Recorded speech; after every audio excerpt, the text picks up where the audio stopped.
Hi guys, welcome to another Learn Electronics Repair video. And I get some unusual things brought into the workshop sometimes, and this is one of them. It's like I think it's like a head massager.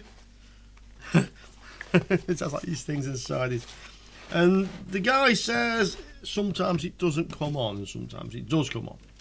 So it's got a little power pack with it, a little 12 volt 2 amp adapter. So I think the first thing we better do is just make sure that the power pack's working. Yeah. So we can just check this one, that the voltmeter, and well, yeah, it has 12 volts coming out of it. That's a good sign. So let's plug it into here, and then nothing happens. So that's the basic problem.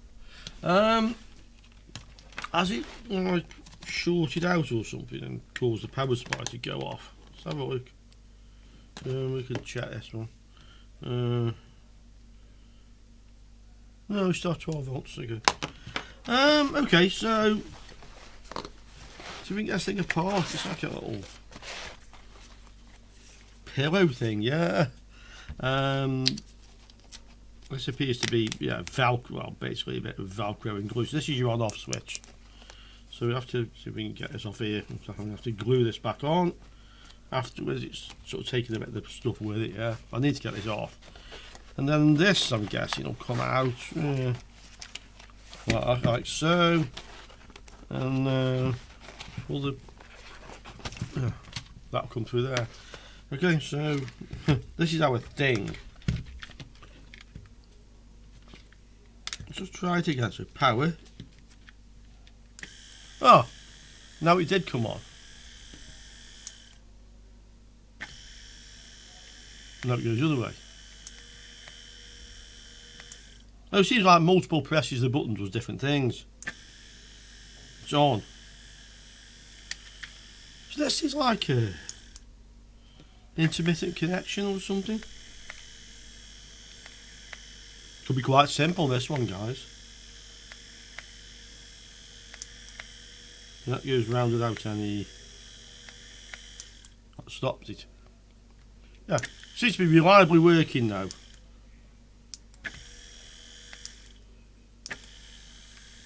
I'm not sure if that's different modes or it's just on or off.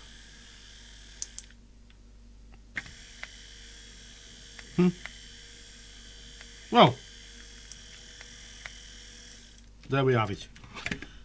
I wonder if it's just like a bad connection somewhere, you know, like, so obviously I've taken this out and it now kind of like works. Ah, and now it doesn't work.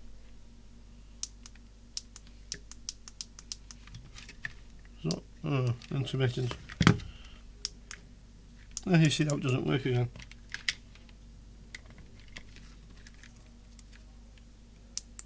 I'm going to have to open this up, guys, and let's have a look. So it looks like a little cover comes off here. The whole thing comes apart and probably all the bits will fall out and I won't get it working again. Yeah, let's get this little cover off here. Let's see if we can actually get in at this thing. My guess is it's probably a bad connection in this, and I can tell if there's any voltage getting to the other end of it. Okay. I was asked if I could fix this today, by the way, to lock it back today. So obviously if you use this thing, you feel like they're required. So it's come off there. Okay, so there don't seem to be any electronics in there. Well, yeah. This is the circuit board. Oh, we have some electronics. We have some electronics. Well, that's it. So we should be able to work out what's wrong with this, I think. We should be able to work out what the problem is with this. So we appear to have one chip and some transistors. Is it working? No. Okay, let's zoom down on this and let's see what we've actually got here. So the first thing is then, I guess, is have we got any power coming into it? It's definitely not working at the moment. So it looks obviously like this black lead here is a power. So that comes into two pins here, And then it looks like this is a power out here that has nothing connected to it. So we can just check here. Let's have a look to see if we actually have any voltage. I'll just move the meter so you can see it. Okay, you can see the meter. I need to change my meter lead, by the way. See this here? That's dangerous. If you're working on any high voltage stuff. I mean, I can live with it today because there's no high voltage in there. But if you see something like that on your test meter, guys, just be getting a new probe, yeah. So, yes, we've got 12 volts coming into it. And it now starts. Let's try. Oh, yeah, there's something intermittent. Oh, just moved, it's gone off. Okay, let's have another look. So, we now have half a volt. So that seems to be where the problem lies. And in this part here, just waggle it around. So we get back to the 12 again. 0.3 of a volt.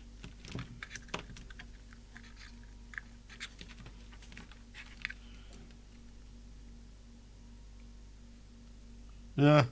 So there's a bad connection here somewhere. Let's have a look at the. If we can just take this out of here. Sorry, let's take this out of here. It doesn't want to come out of there easily, I can tell you. Oh, nice. It's two like little clips here that hold it in place, basically. Push them inwards slightly. There we go. So let's see if we've actually got anything here. So I'm hoping I can just stick the wires down the end of the thing. But no, I can just I can get on here actually, guys. Let's just check this. Okay. So the power is to there. That's definitely got power there. Plug it back in. And I can't imagine this connector's the problem.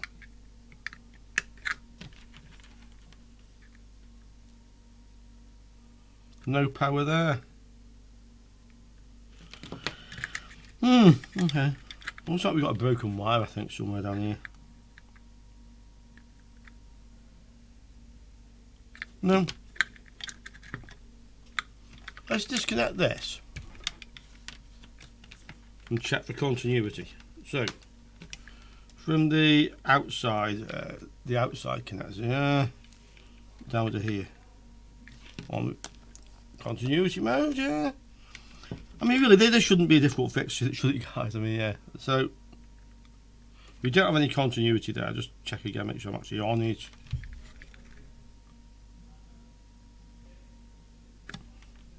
There's our problem. Problem is definitely this wire. So, I think what we'll do is see if we can actually. We'll chop this off a little bit shorter. The thing is, this is like a strain relief, yeah, but there's a little bit spare in it. So we'll chop these off a little bit shorter. And let's have a look to see if we've actually got any continuity. And I'll zoom out now because it's a bit difficult to work like this. Well, the problem appears to be here.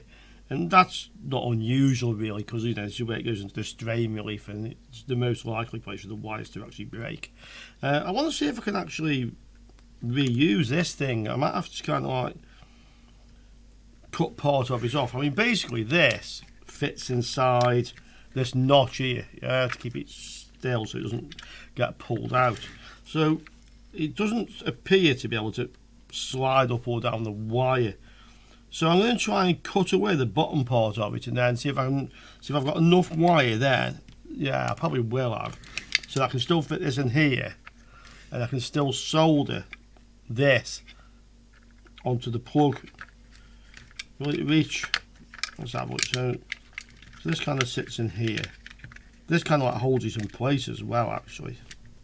Yeah, no, it's not going to reach like that. But anyway, let me see how else I can do it then. Yeah, I have some little rubber grommets, but they're not going to fit. So let's just disconnect the power off this thing, and let's butcher it a little bit. So we'll take it off here, and I'm going to see whether I can actually get this. This looks like it's moulded onto me. It looks like it's actually moulded as part of the wire. So what I'm probably have to do is probably have to use like some heat melt or something to hold this in place. solder the connector on the end of it. So let's see if we can actually get this little connector to come off here. Find some little implement and see if I can actually reuse the connectors. I'm not sure I actually have any connectors that look like this one exactly. Can we probably have to push down on these and they'll probably come out. That's I'm guessing anyway. Doesn't want to give it up easily, as they say. We've got some other maybe get this thing into it and do it. So I push the little tab in. Yeah, that's come out. That's it. These are coming out. So I should be able to crimp and maybe just a bit of solder to put the wires back on, and then we can reuse this connector. So just pushing on this one. Yeah, there it goes. So we got those off. So fairly simple task now. I think it's going to be to strip this back a bit. You can just do it with a Stanley. Okay, a little bit more. Always find the knack of this is getting the thing to strip, but not to actually cut into the wires when you do it. I can actually get that to. Nope, not quite wanting to come yet. I can see the wires now.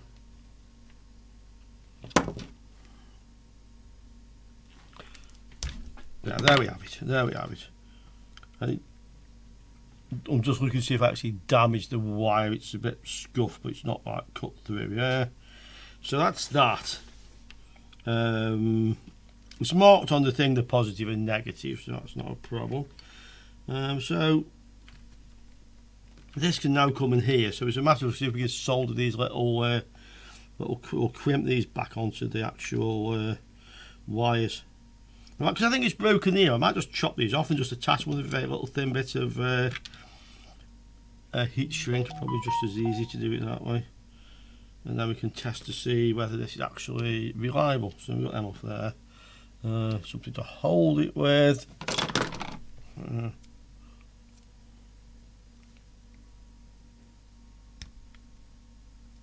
It's off. And they're actually coloured blue and black. They've actually got colours on them, so I know which one sort of goes where. They might look very similar on the screen, but this one's actually like a dark blue colour compared with the other one. So yeah, this is gonna do the job, I would think. Didn't do that one very well, did I? Go again. A little bit further up this one. I'm sure I've got something. Come on. That's better, yeah. I'm sure I've got some thin heat shrink. Okay, let's check, let's be sure. Do we have a connection to here, which is the positive and negative? Since I should have made it there. So I'm guessing conventionally, I'm guessing the black one is the negative. Yeah, they followed the convention. Okay. So let's solder our little connections back on. Let's see if this actually works now. Okay, so I've soldered them back on there, put a little bit of heat shrink on them, so they're fine. So we should now have 12 volts. I've got it on the negative now. Yeah, sorry, red. Yeah, the blue's on. I can already see the blue and black. Okay, this one's the positive end. So we got that. So it's a matter of just sticking these back into the little housing of the plug now, and make sure I get it the right way around. So yeah, I can see this end is the positive end, and it should go with a little click if it goes. It's in, it's clicked. This end should be the negative end. Again, we'll just so we get it down there. Get your click. Yeah, sorry, I'm off your field of view there, guys. Okay. Well, the other one went in, so I'm shooting this one going one way or the other. Get in there. Yeah, that's it. Only goes one way. I have to push that in with something. Yep, there we go. Went click. That didn't quite get that one. Let's go again.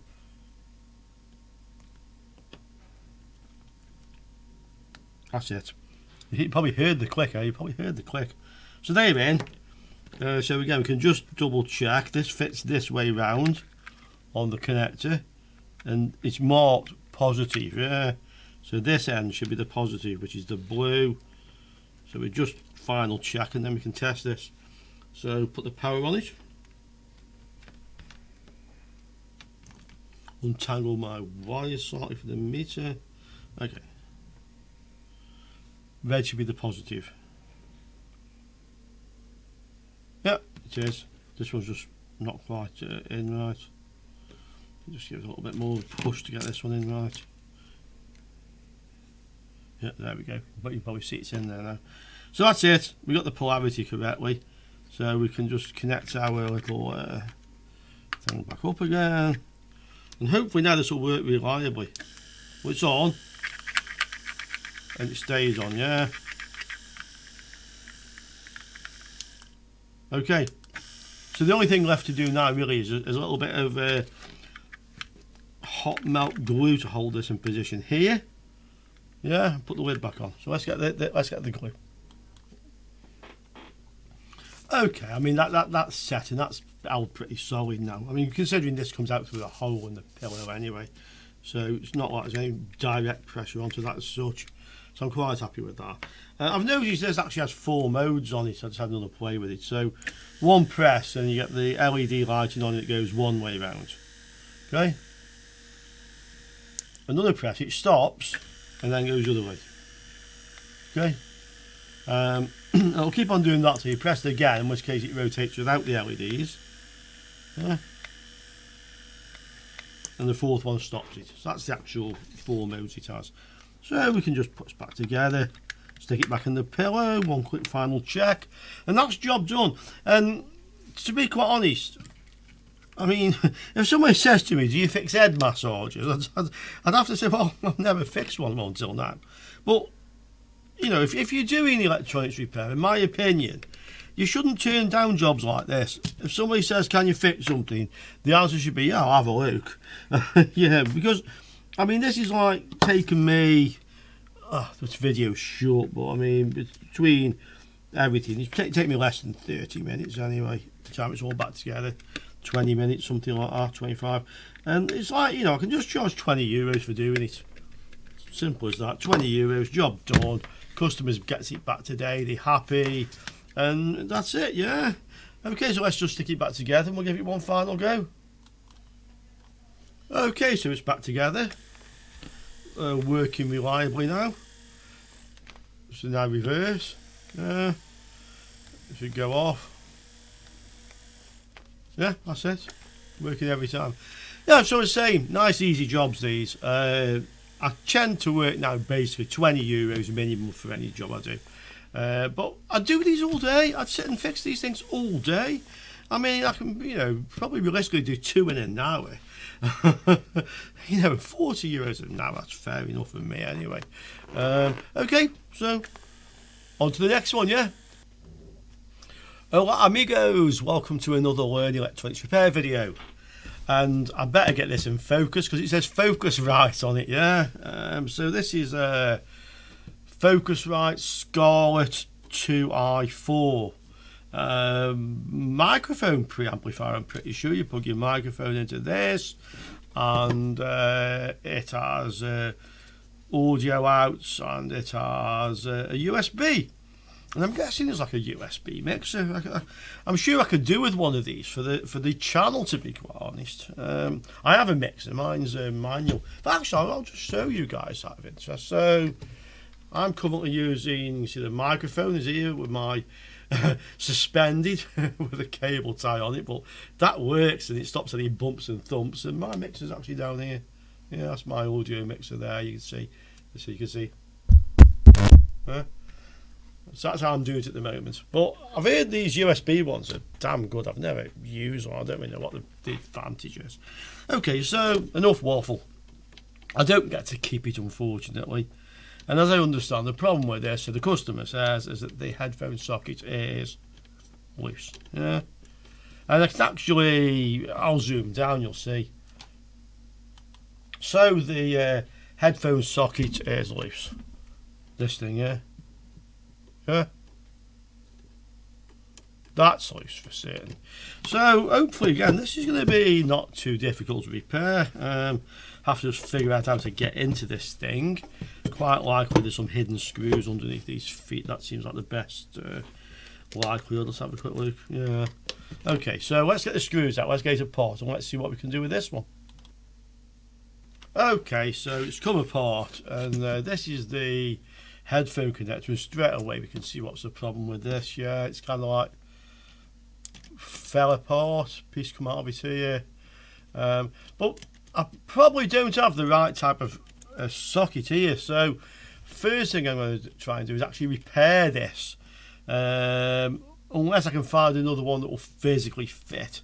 So let's get the PCB off. Looks like a few screws holders together, and now let's have a look to see what we can do with it. Okay guys, I've got it apart. Just want to mention, considering this is a fairly expensive bit of kit, I'm a bit surprised at the cheap and nasty way this has been put together. I mean, like these ribbon cables just like, you know, soldered out on with a bit of glue basically. I would have thought you'd expect them to put connectors on there. I mean, unless this is a cheap and nasty thing, but that surprises me a little bit. So I've got it apart and we can see what's happened here. The whole thing is completely broken up. Yeah, there's pieces of it here, there's another piece of it here. It's all bent. So that's the remains of the socket. So let's unsolder the various bits. You see just how bent these are. Somebody's obviously had a good go at breaking this, you know. I mean, they've probably tried hard to do that to it. We can see pretty much there's 3 terminals in it. I can take this little switch fell off and take that off, so we don't lose any little switches. Yeah, well, knobs off the switches. Yeah. So this part here obviously is kind of like the ground. And then there's like, oh, I'm guessing, yeah, it's just stereo. It's just a stereo connector. There's no like switch contact. So this will be the end, and this will be like the middle pin. So that's how it is.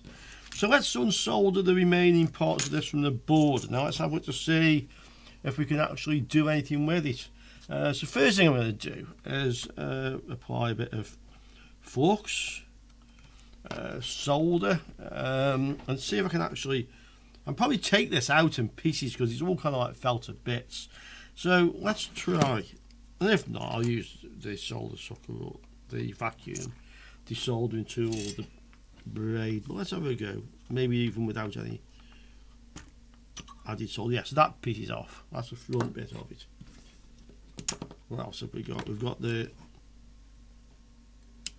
bit at the side is the ground. So okay. So this is like the other terminal, yeah, goes to here. We kind of like push in, yeah, pushed in. That's a good technique actually. Push on it, yeah. I see another bit of plastic attached to this somewhere. Okay, so that's that bit out, and yeah, this is the last bit of it. Let's get some heat. Yeah, that's out. So we now have all the bits and there's a bit of plastic, yeah. So let's have a look to see if we can actually repair this first. Well, it looks like it might be repairable, but I will see if I've actually got a replacement one that will fit. I don't know. So this piece obviously goes onto here, yeah, and then this bit seems to slide in here and clip in at the back. It just gets into position. I'm sure I did try. It's like a jigsaw puzzle, yeah. But this, yeah, that piece goes in there like so. Obviously, you need to put the metal work in first. But yeah, it looks like we could, with some super glue, we could probably repair this. But it might be that might be necessary. It just depends on what I have in the way of spare connectors. Yeah, I can see this kind of like fits in here somewhere. So it's a 3D jigsaw puzzle, guys. Yeah, I can see where it goes. It goes inside there. So, all right, let's have a quick look, see if I've got any suitable replacements first, and then we'll do some 3D Tetris with this, yeah?